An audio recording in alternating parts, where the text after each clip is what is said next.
But Jesus is the light of the world, and he has commissioned us to carry on his work and be the light of the world for his glory.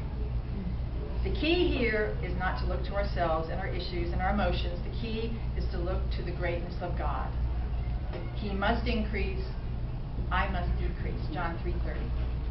When we take our eyes off ourselves and put them on God is how we get songs back in our hearts. If I look inward and I start thinking about myself, I go down. If I start thinking about the greatness of God, countenance changes, I lift up, and I can sing in the dark. Because I know who he is, and I remember who he is, and I remember he's a lot greater than my circumstances. Singing in the darkness doesn't always change our circumstances, but it changes us. We trust God. We find peace in our storms when we cry out to God with prayers and spiritual songs and songs.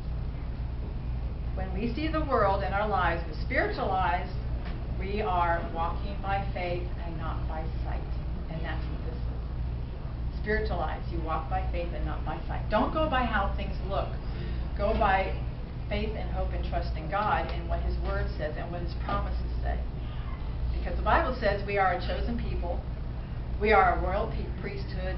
We are a peculiar people. And that's who we are. There's not a higher privilege in the universe than being a child of God.